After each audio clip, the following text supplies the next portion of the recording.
Clara had never expected her life to twist into something so complicated.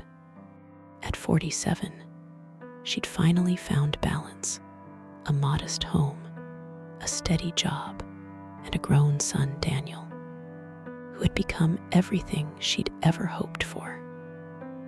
After her husband passed away more than a decade ago, raising Daniel alone had given her life purpose.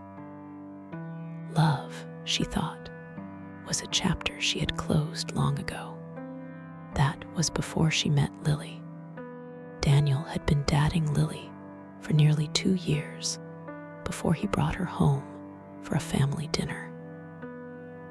Clara had heard about her countless times, how she was finishing her degree in architecture, how she loved hiking and sketching, how she made Daniel happier than anyone had ever seen him. But nothing prepared Clara for the moment she saw her in person. Lily was radiant in a quiet, effortless way. She carried herself with kindness, a warmth that filled the room without trying. Her laughter came easily, and her eyes, soft, thoughtful, curious, seemed to see straight through people. From the first evening, Clara found herself listening to every word Lily spoke, drawn to the sincerity in her voice. Weeks passed, and Lily became a familiar presence in their home.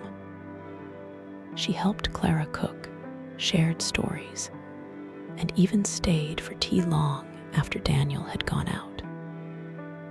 Their conversations flowed naturally about books, art, memories, and the strange ways life unfolds. But somewhere between those moments, something began to shift. Clara caught herself noticing details she shouldn't.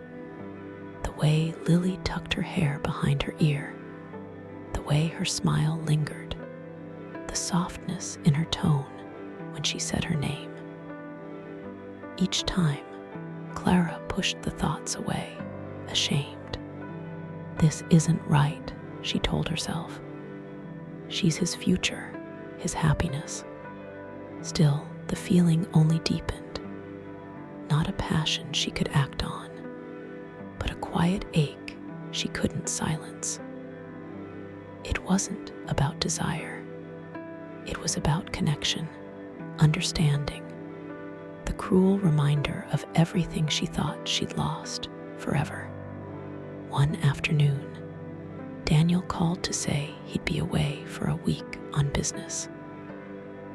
Lily offered to stop by to check on Clara, who had been recovering from a cold. She arrived with soup, flowers, and that same bright smile that always softened the room. They sat together by the window as rain fell softly outside. The house felt unusually still.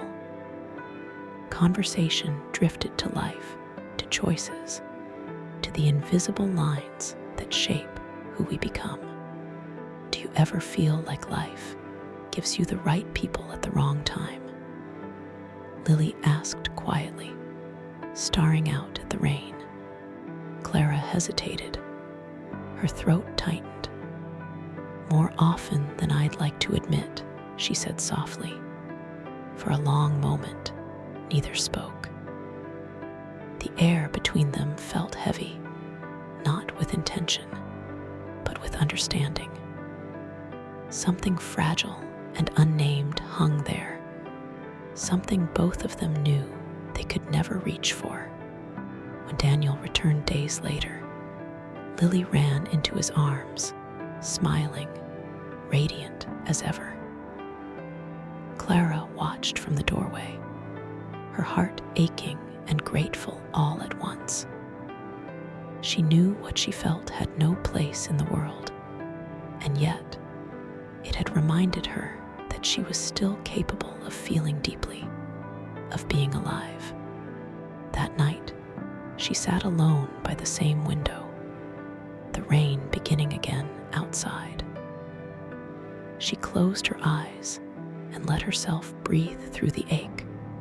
Some loves, she realized, are never meant to be lived, only felt quietly in the spaces between what we can have and what we must let go.